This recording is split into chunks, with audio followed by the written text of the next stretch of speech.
Hello future officers, कैसे हैं आप सब। आज का मैंने सेशन जो रखा है वो हिंदी में है, सारा हिंदी मीडियम वालों के लिए है। और मैंने इसको इंग्लिश में भी बना रखा है सेम वीडियो। तो आप लोगों को हिंदी में देखना है तो हिंदी में देखिए, वरना आप इंग्लिश में भी देख सकते हो। और इसमें थोड़ा सा हिंदी से मैंने इंग्लिश से हिंदी को कन्वर्ट किया है, तो हो सकता है थोड़ा हिंदी में प्रॉब्लम हो। और वैसे मैं सोच रही हूँ आपकी से मैं लिख कर सारे क्वेश्चन अपने हाथ से लिख के ही सारे क्वेश्चन को बनाऊँ हिंदी में, जिससे कि हिंदी में और क्लियरिटी आ जाए। गूगल से इसको ट्रांसलेट करने की बजाय मैं खुद से ही इंग्लिश को हिंदी में कन्वर्ट करके क्वेश्चन आंसर को अगली बार से बनाऊंगी। तो हमारा पहला क्वेश्चन है, उच्च तापमान पर नगरपालिका के ठोस कचरे को जलाने की प्रक्रिया को क्या कहा जाता है। मतलब जब एक हाई टेम्परेचर पर नगरपालिका के कचरे को जलाया जाता है तो इस प्रक्रिया को क्या कहते हैं। ऑप्शन दिया हमारा, ए भस्मीकरण कहते हैं, बी खाद, सी भूमि और डी फाइलिंग। तो हमारा सही आंसर है ए भस्मीकरण, मतलब इंसिनरेशन। ठीक है, तो उच्च तापमान पर जो नगरपालिका के कचरे को जलाया जाता है तो उसको क्या कहते हैं, भस्मीकरण कहते हैं। देख लेते हैं इसका स्पष्टीकरण क्या कह रहा है। भस्मीकरण नगरपालिका ठोस कचरे के निपटान की सबसे स्वच्छतम विधि है। ठोस अपशिष्ट एक उच्च होना चाहिए उसमें मान। मतलब कह रहा है बहुत ही अच्छी विधि है। मतलब कोई ऐसा कचरा है जो ज़मीन में दबाने से भी ख़त्म नहीं हो रहा है, तो इन सब कचरों को क्या करेंगे, भस्मीकरण कर दिया जाएगा। इंसिनरेशन मतलब एक ऐसे तापमान पे एक भट्टी मतलब रहेगी, उसमें ऐसे तापमान सेट करेंगे जिस तापमान पे सारा जो कचरा है अच्छे से जल जाए और कुछ भी बचे ना। तो ऐसे अगर हिंदी में समझ में आ रहा है तो ठीक है, वरना मैं सोच रही हूँ कि A4 के पेपर साइज पे मैं सारे क्वेश्चन आंसर को लिखूँ और अच्छे से मैं हिंदी में लिख कर दूँ, क्योंकि गूगल से ट्रांसलेट करने में कुछ ना कुछ प्रॉब्लम आ जाती है, हिंदी सब गड़बड़ हो जाती है और अच्छे से समझ में नहीं आती है। दूसरा कह रहा है, निम्नलिखित में से कौन जैव निम्नीकरण अपशिष्ट है। जैव निम्नीकरण मतलब जो अपने आप अपघटित हो जाएगा, यानी कि अपने आप ख़त्म हो सकता है। तो ए है पॉलीथीन बैग, बी कह रहा है सिंथेटिक फाइबर, सी कह रहा है खाद्य अपशिष्ट, डी कह रहा है कागज़। तो हमारा सही आंसर है सी खाद्य अपशिष्ट, मतलब खाने का जो बचे हिस्से होते हैं, रोटी दाल चावल या जो भी छिलका बिलका रहता है सब्जियों का, वो क्या है, जैव निम्नीकरण अपशिष्ट कहलाता है। व्याख्या क्या है इसकी, पॉलीथीन बैग, सिंथेटिक फाइबर और कागज गैर बायोडिग्रेडेबल अपशिष्ट हैं, जबकि खाद्य अपशिष्ट एक बायोडिग्रेडेबल कचरा है। बायोडिग्रेडेबल मतलब जो अपने आप ख़त्म होने की कैपेसिटी होती है जिसमें। और पॉलीथीन बैग है, सिंथेटिक फाइबर, इसको जलाना पड़ता है तब ये ख़त्म होता है। तो ये क्या है, गैर बायोडिग्रेडेबल वेस्ट हैं। अगला चलते हैं, कह रहा है नगरपालिका के ठोस कचरे के निपटान की किस विधि में कचरे को मिट्टी में डाला जाता है। मतलब मिट्टी में कचरे को दबाया जाता है, वो विधि, उस विधि का नाम बताना है। तो ए कह रहा है उस विधि का नाम भस्मीकरण है, बी कह रहा है खाद है, सी कह रहा है भूमि फाइलिंग है, डी कह रहा है कतरन है। तो हमारा सी सही आंसर है, भूमि फिलिंग है। मतलब भूमि फिलिंग में क्या होता है कि कचरे को ज़मीन के अंदर गड्ढा खोद के दबा देते हैं, जिससे कि वो अपने आप अंदर ख़त्म हो जाता है। अगला चलते हैं, चौथा कह रहा है भूमि भराव द्वारा कचरे के निपटान के संबंध में निम्नलिखित में से कौन सा सही है। ए कह रहा है किफ़ायती तरीका है और निचले इलाकों में पसंद किया जाता है, बी कह रहा है ये, सी कह रहा है दुर्गंध युक्त गैसें उत्पन्न नहीं होती, डी कह रहा है विभिन्न प्रकार के कचरे को अलग करने की आवश्यकता नहीं होती है। तो कह रहा है, अब इसको अच्छे समझ लेते हैं, क्योंकि गूगल जो हिंदी ट्रांसलेट करके देता है वो भगवान ही जानता है क्या बना देता है। पर अभी मैं सोच रही हूँ कि मैं कागज़ पे पेन कॉपी पे लिख कर फिर मैं क्वेश्चन आंसर को इंग्लिश से हिंदी में खुद कन्वर्ट करूँगी तो ज़्यादा बेस्ट रहेगा। ऐसे तो थोड़ा सा अच्छे से समझ में भी नहीं आता है। तो फिलहाल आज समझा देते हैं, फिर अगली बार से कागज़ और पेन लेके सारे हिंदी में कन्वर्ट करेंगे। तो कह रहा है भूमि भराव द्वारा कचरे के निपटान के संबंध में निम्नलिखित में से कौन सा सही है।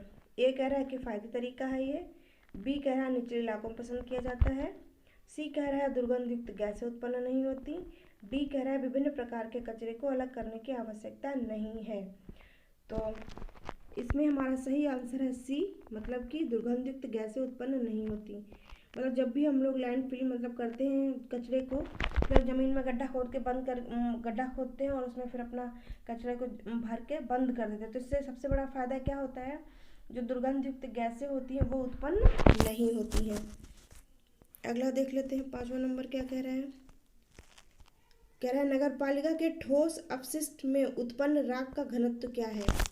ठोस अपशिष्ट मतलब जो जलाया जाता है कचरा, उसके बाद जो राख बनती है उस राख का घनत्व कितना होता है।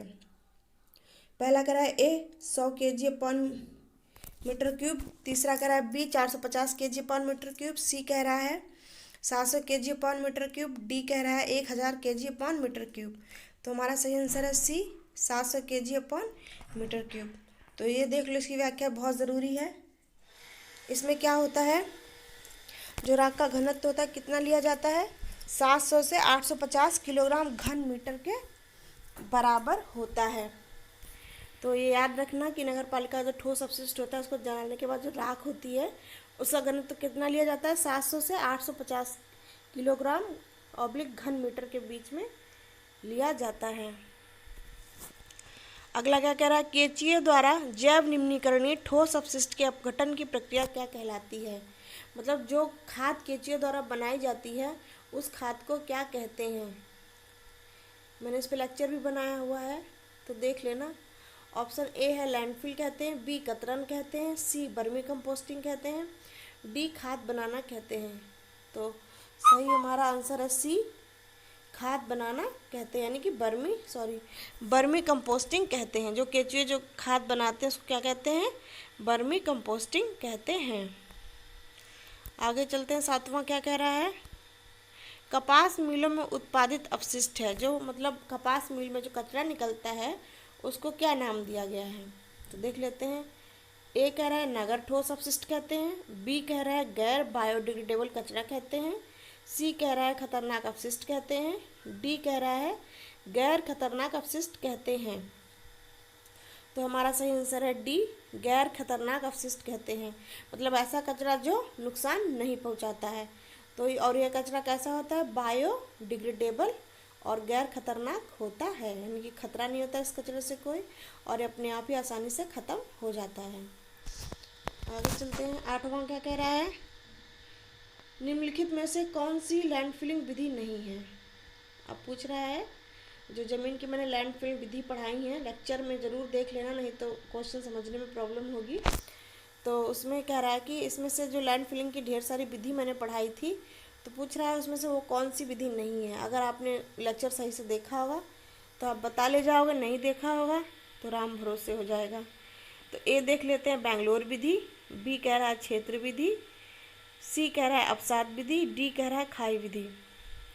तो जो बेंगलोर विधि है वो लैंडफिलिंग विधि नहीं है, ये खाद बनाने की विधि है। क्षेत्र विधि, अवसाद विधि और खाई विधि ये क्या है, लैंडफिलिंग मेथड है। आगे चलते हैं, कह रहा है एक तरल है जो ठोस अपशिष्ट से होकर गुजरता है और उसमें से निलंबित अशुद्धियों को निकालता है। मतलब उसको पूछें जैसे कि मतलब कोई बहुत हैवी कहीं कचरे का ढेर लगा हुआ है, ठीक है, तो कचरे के ढेर से क्या होता है, रिस रिस कर गंदा पानी निकलता रहता है। तो पूछ रहा है कि उस गंदे पानी का नाम बताओ क्या होता है वो। तो ए कह रहा है लीचेट कहते हैं, बी कह रहा है कीचड़ कहते हैं, सी कह रहा है आसुत जल कहते हैं, डी कह रहा है नगर अपशिष्ट कहते हैं। तो हमारा सही आंसर है ए, उसको क्या कहते हैं, लीचेट कहते हैं। लीचेट के बारे में मैंने पढ़ाया है, देख लेना लेक्चर में। तो ये हो गया हमारा क्वेश्चन नंबर 9। अब क्वेश्चन नंबर 10 देख लेते हैं। कह रहा है निम्नलिखित में से कौन नगरपालिका ठोस अपशिष्ट नहीं है। तो नगरपालिका के ठोस अपशिष्ट नहीं है, मतलब जो कचरा नगरपालिका वाले नहीं ले जाते हैं वो कौन सा है। तो ऑप्शन देख लेते हैं। ए कह रहा है रेडियोधर्मी पदार्थ, बी कह रहा है राख, सी कह रहा है खाद्य अपशिष्ट, डी कह रहा है पता नहीं, मतलब बकवास इसको लिखा है, इंग्लिश में होता है इसका नो मतलब नहीं पता है, तो फिर इसको बकवास लिख दिया है। गूगल बहुत अजीब अजीब ट्रांसलेट करता है। मैं इसको खुद अब से हिंदी में A4 पेपर साइज पे ही सारे क्वेश्चन को लिखूंगी, इंग्लिश से हिंदी में ट्रांसलेट करके खुद लिखूंगी, तो थोड़ा अच्छे से समझ में आएगा। ये गूगल ठीक नहीं काम करता है। तो वैसे अभी तो समझ में आ जाएगा, थोड़ा आज समझ लो, फिर उसके बाद से मैं हिंदी में ही खुद लिखूंगी, इसको कन्वर्ट करूंगी इंग्लिश से, तो ज़्यादा बेहतर समझ में आएगा। तो हमारा सही आंसर है ए, रेडियोधर्मी पदार्थ। मतलब जो रेडियोधर्मी पदार्थ होते हैं उनको क्या करता है, नगर पालिका वाले नहीं ले जाते ना वो कचरा कहाँ, वो तो इंडस्ट्रियल वेस्ट होता है, तो नगर पालिका से मतलब ही नहीं होता उसका। बाकी सारे जो कचरे हैं, राख है, खाद्य अपशिष्ट है, ये सब नगर पालिका वाले ले जाते हैं, तो ये नगर पालिका ठोस अपशिष्ट नहीं है। कौन नहीं है, रेडियोधर्मी पदार्थ। व्याख्या क्या कर रहा है, कचरा, खाद्य अपशिष्ट और खाद्य अपशिष्ट नगर पालिका ठोस अपशिष्ट हैं, जबकि रेडियोधर्मी पदार्थ औद्योगिक अपशिष्ट है। 10 के बाद 11 नंबर में क्या कह रहा है, निम्नलिखित में से कौन सा बैक्टीरिया द्वारा विघटित किया जा सकता है। बैक्टीरिया द्वारा कौन सा विघटित होता है, बैक्टीरिया किसको खाते खत्म कर सकते हैं। ऑप्शन दे रहा है ए, रेडियोधर्मी पदार्थ, बी कह रहा है राख, सी कह रहा है खाद्य अपशिष्ट, डी कह रहा है बकवास, वही वाला पुराना ऑप्शन लिख दिया इसमें। तो हमारा सही आंसर है सी, खाद्य अपशिष्ट। मतलब जो खाने की चीज़ें होती हैं उनको क्या बैक्टीरिया द्वारा अपघटित किया जा सकता है, क्योंकि वो बायोडिग्रेडेबल अपशिष्ट होते हैं, जबकि राख, कचरा गैर बायोडिग्रेडेबल होते हैं। 11 के बाद चलते हैं 12, कह रहा है कटिंग और नगर पालिका के ठोस कचरे को फाड़ना। मतलब कटिंग और फाड़ना मतलब काटना और फाड़ना क्या कहते हैं। नगर पालिका का जो कचरा होता है उसको काटना और फाड़ना एक मतलब एक तरीका है कचरे को ख़त्म करने का, कम करने का, उसका वैल्यूम, कचरा मतलब कम हो जाए, तो उस विधि को क्या कहते हैं।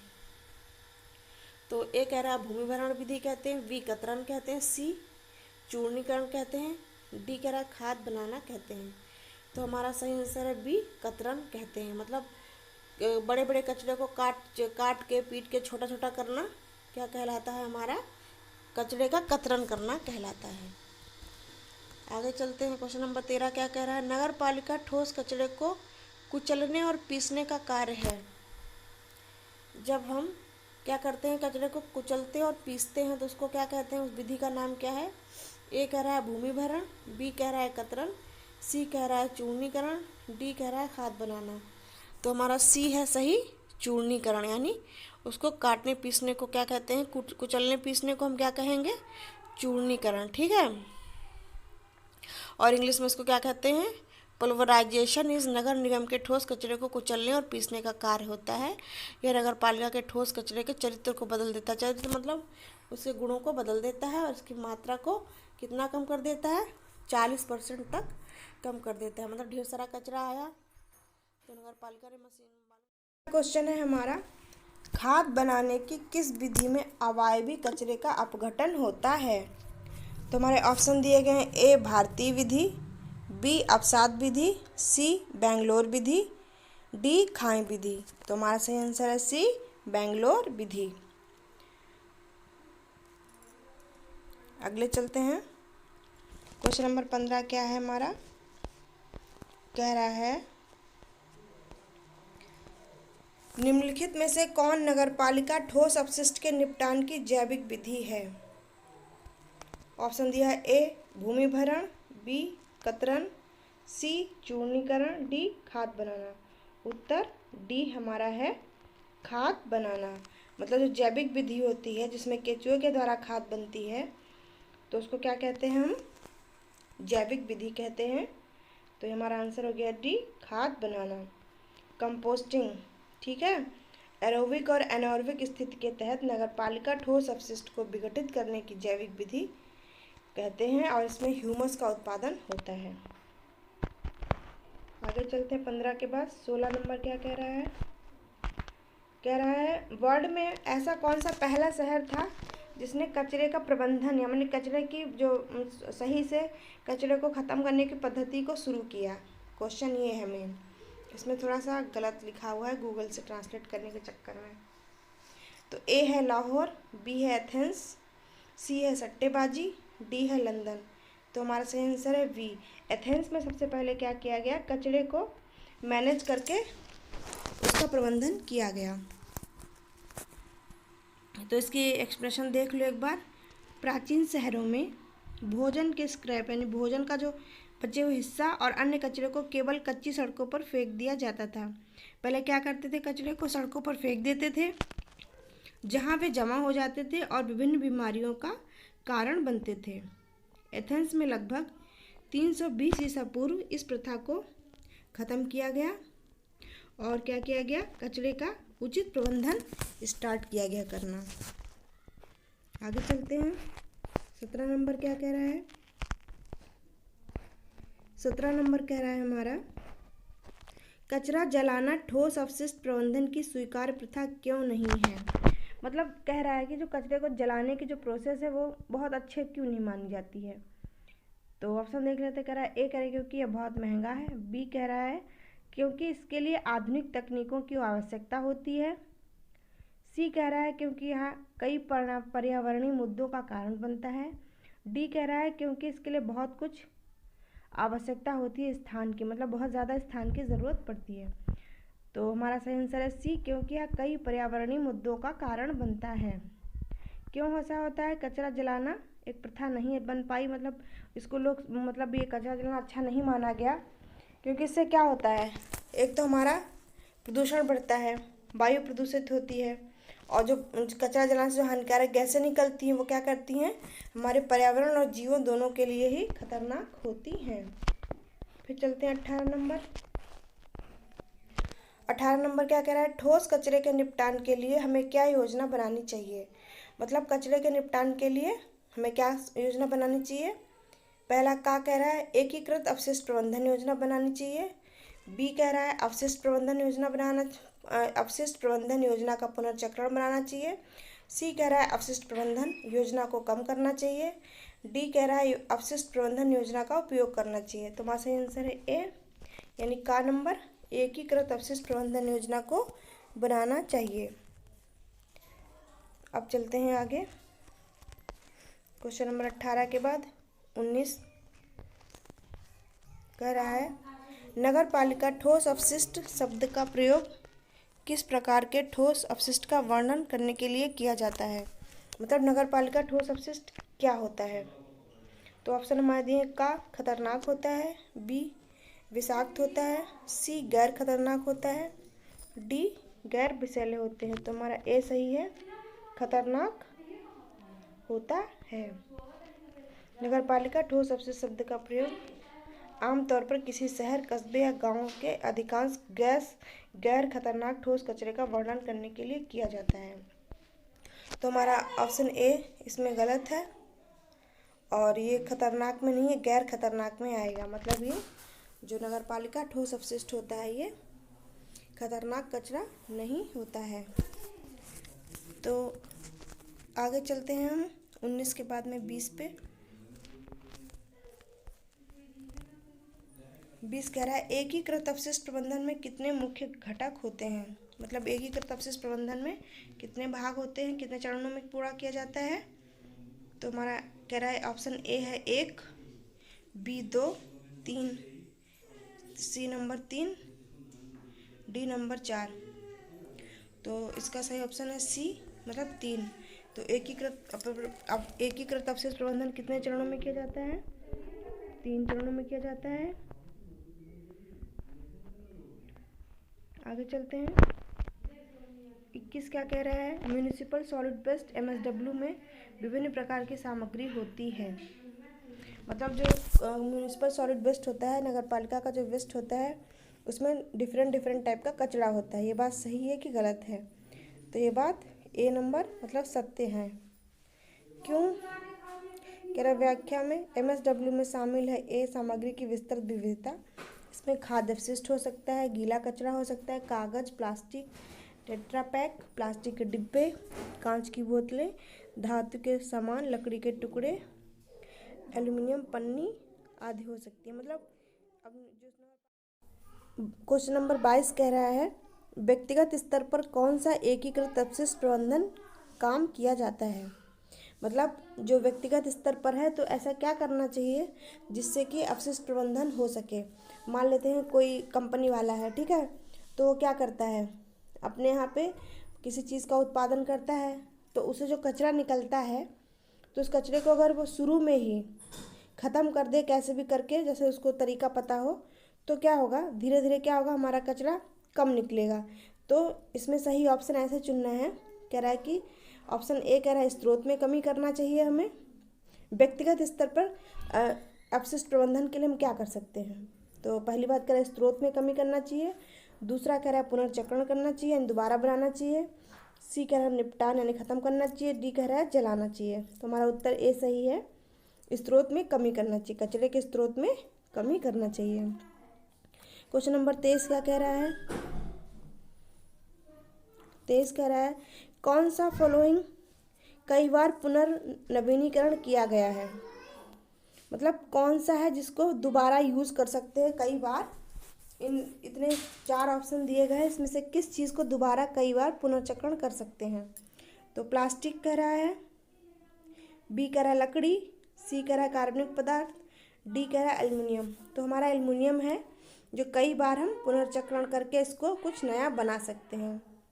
मतलब एल्युमिनियम को कई बार रिसाइकिल किया जा सकता है। आगे चलते हैं हम लोग। 24 में क्या कह रहा है? 24 में कह रहा है प्लास्टिक को पुनर्चक्रित करना कठिन क्यों है? मतलब प्लास्टिक से एक बार प्लास्टिक से कोई सामान बनाया, दोबारा प्लास्टिक से कोई सामान बनाना कठिन क्यों होता है? क्यों होता है? ऑप्शन देख लेते हैं। का नंबर कह रहा है क्योंकि यह बहुत कठिन है। दूसरा कह रहा है क्योंकि यह अपनी प्रकृति में बहुत चिपकने वाला है। तीसरा कह रहा है विभिन्न प्रकार के बहुलक रेजिन के कारण ऐसा होता है। डी कह रहा है प्लास्टिक के विभिन्न आकारों के कारण ऐसा होता है। तो हमारा सही आंसर है सी, विभिन्न प्रकार के बहुलक या रेजिन के कारण होता है। मतलब जो प्लास्टिक का होता है संगठन, मान लेते हैं मोटी प्लास्टिक, पतली प्लास्टिक होता है, कई प्रकार की प्लास्टिक। जैसे मान लीजिए जो प्लास्टिक की चादरें बनती बहुत मोटी होती हैं तो उसका केमिकल फार्मूला अलग होता है, और पतली प्लास्टिक का केमिकल फार्मूला अलग होता है, तो उनको एक साथ रिसाइकिल करना कठिन इसीलिए होता है। 24 के बाद है 25 नंबर क्या कह रहा है? कह रहा है सैनिटरी लैंडफिल कितनी विधियां हैं, विशेषताएं हैं? तो ऑप्शन दिया है 1, बी 2, सी 3, डी 4। तो ऑप्शन सी हमारा सही है 3। तो सैनिटरी लैंडफिल की 3 प्रमुख विशेषताएं या विधियां हैं। तो देख लेते हैं कौन सा इसे खुले में डंप करने से अलग करती हैं। आगे चलते हैं हम लोग।